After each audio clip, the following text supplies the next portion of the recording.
Mas pra mim foi o pior porque na minha imaturidade, e assim, o processo de maturidade não é aquilo, não é uma pílula, né? Você toma, toma duro. Você tem que vivenciar e dói. Então, eu ter que continuar ali o relacionamento, esperar Deus me direcionar, aquilo me doía, porque eu não sabia lidar com a minha mente também, né? A todo momento eu era afrontada com pensamentos de, putz, mas olha o que ele fez. Mas olha com quem que ele fez, quando ele fez, como, sabe? Foi muito difícil. Então, não tem como eu te dizer que é muito contraditório, mas o pior foi justamente o momento... O pior momento foi descobrir a traição? Foi. E como foi, porque, assim? querendo ou não, antes, embora o nosso relacionamento estivesse muito conturbado, eu me iludia muito, né? Então, eu não abraçava a realidade que eu via. Eu tentava... Não é bem assim. Então, eu mesmo era minha vilã ali também, nesse sentido, né? E aí, você pensou no divórcio. Você disse que você pensou Sim. em divorciar. E o que fez você não divorciar? Você acha, assim, teve alguma coisa que Deus te falou? Teve algum momento decisivo que você olhou e disse assim, tá, isso aqui vai me fazer continuar? Como foi? Deus foi muito claro nos direcionamentos dele pra mim, como eu falei pra você. Até quando eu orava, meu coração já tava se movendo mais pra restauração, mas teve um momento decisivo que eu trabalhava na época com atendimento ao público, né? Então, era pessoas ali o dia inteiro que eu não conhecia. Era na prefeitura da minha cidade, era muita gente. E teve um dia que um rapaz que eu não conhecia chegou, eu tava ali fazendo o procedimento com a documentação dele, e ele falou, moça, você vai me achar louco, mas meu coração tá queimando. Deus tá me pedindo pra te entregar um livro.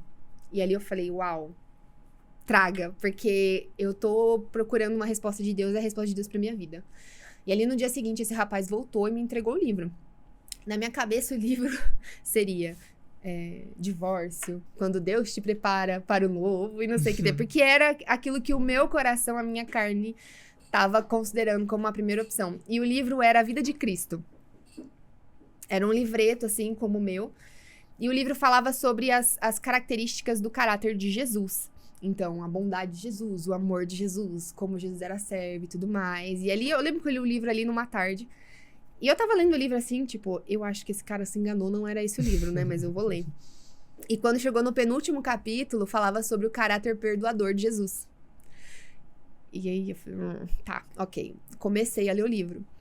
E nesse capítulo, o autor começou a relatar a história de uma moça, ela chama Mary Phillips, uma senhora hoje já, né? Ela tem um ministério hoje, já é nível global, mundial, de restauração de casamento e famílias. E ele começou a contar a história dela, que ela se converteu, e aí ela e o esposo iam na igreja e tudo mais, e ela tinha uma amiga da igreja que sempre estava na casa dela, e às vezes ela acionava o marido dela pra consertar alguma coisa. Ela achava estranho, porque ela tinha marido, mas o marido trabalhava muito, enfim, né? A gente já sabe o que aconteceu. Amiga. Exato. E eu lembro que quando eu li isso, assim, eu chorava demais, eu não fazia esforço nenhum, eu chorava, e depois o autor cita, né, que houve o perdão, o Senhor direcionou ela para que houvesse o perdão, e hoje eles têm um ministério de restauração de casamento e famílias. Eles dois falam sobre isso. Exatamente, e assim, ali eu chorava não teve como eu ter dúvida, foi certeiro no meu coração. Acho inclusive que Deus... no chamado, né? Inclusive no chamado. Então, assim, Deus fez de um jeito que não tinha como eu questionar. Esse cara eu não conhecia, ele não me conhecia. Não tinha essa coisa de redes sociais. Eu não tinha redes sociais na época, não tinha como falar, sabe? Então, foi muito de Deus. Foi aí que você percebeu que você deveria começar a lutar, então, pelo seu casamento? Ali virou uma chavinha. Porque até então, eu martelava sempre em saber primeiro o que era pra depois...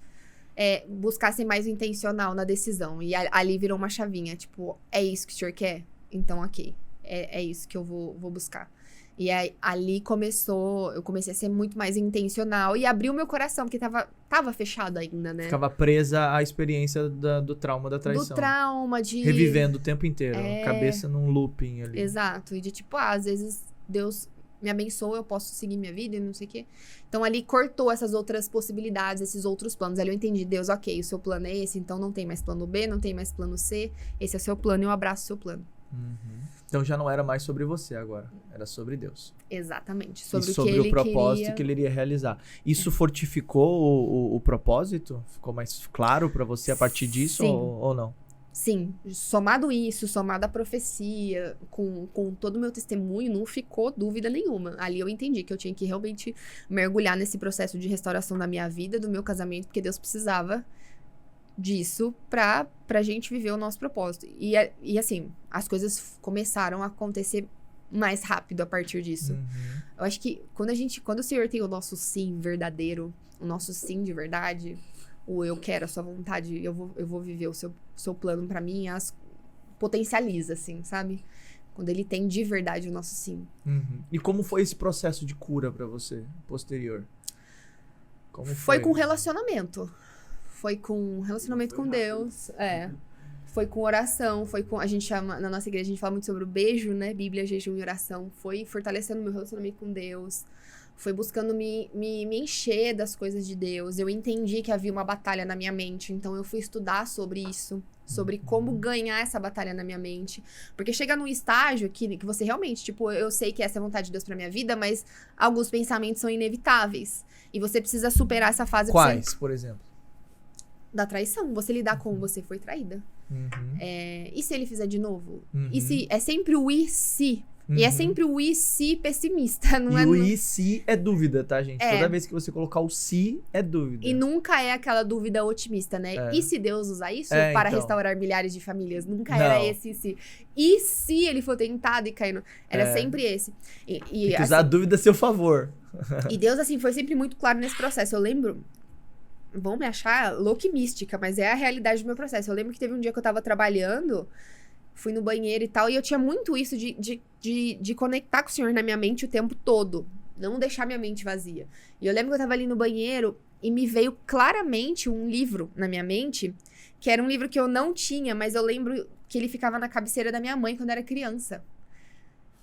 Eu mandei mensagem pra minha mãe e falei, mãe, você tem um livro azul que tem um jogo de xadrez na capa? Eu não lembrava o nome, não lembrava a autora. E aí ela me mandou a foto, que era o Campo de Batalha da Mente, da Joyce Meyer. Ela falou, tem. Eu falei, separa pra mim. Deus quer que eu leia. E eu lembro que foi um tratar de Deus na minha mente com aquele livro. Deus usou, foi a ferramenta dele pra mim, funcionou pra mim.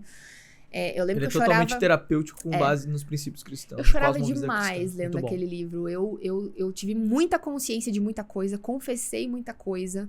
Aquilo me ajudou demais. Também foi outra chave que virou e me potencializou. E aí eu parei com esses e sis, e aí o negócio começou a fluir. A fluir bem mais rápido, bem melhor. E como que você conseguiu voltar a confiar nele? Vendo Jesus na vida dele, né? Eu acho que não tem...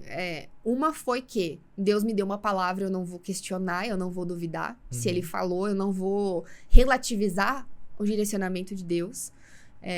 Deus falou que vai fazer, e ele foi claro, falou com você.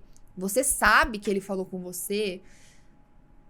Você pode duvidar da palavra de todo mundo, mas a de Deus não. A gente é acostumado, né? A gente ouve nossos pais, se você fizer isso, você vai apanhar. E às vezes a gente não apanha, a gente acaba meio que colocando em descrédito algumas palavras, mas a palavra do Senhor não tem essa. Se ele falou, tá falado. Então eu me apeguei a isso, eu não vou relativizar o que Deus me disse, eu vou me apegar e confiar no que ele me disse, que ele foi muito claro. Decisão, então. Decisão, decido confiar. E ver os frutos de arrependimento na vida dele, ver Jesus na vida dele, ver quebrantamento, ver mudança de postura. E foi assim, foi um trabalhar tão lindo que assim, não só eu, mas todo mundo começou a ver. No trabalho dele, a postura dele mudou, os amigos do trabalho viram que estava diferente, coisas que ele fazia no trabalho que não podia, ele parou de fazer. Então assim, todos os ambientes que nós estávamos inseridos foram sendo transformados, impactados ali pela graça de Deus, pelo Espírito Santo em nós ali. Então, não tinha como eu ter essa sombra de dúvida. Fora que a gente tinha liberdade. Então, no começo, às vezes, eu até queria meio que controlar. Tipo, deixa eu ver seu celular aí. Nunca achava nada. Então, e hoje a minha mente eu confio 100%, porque eu confio no Senhor, confio na palavra dele, confio na restauração que ele fez. E confio no Espírito Santo. Ele me guiou e me direcionou em tantas coisas, né? Ele me mostrou tantas coisas nesse processo que é impossível alguma coisa acontecer e eu não ser avisada antes. Se a gente estiver tendo vida com Deus, se a gente tiver um relacionamento com Deus, eu confio. Não tem como não confiar no Senhor.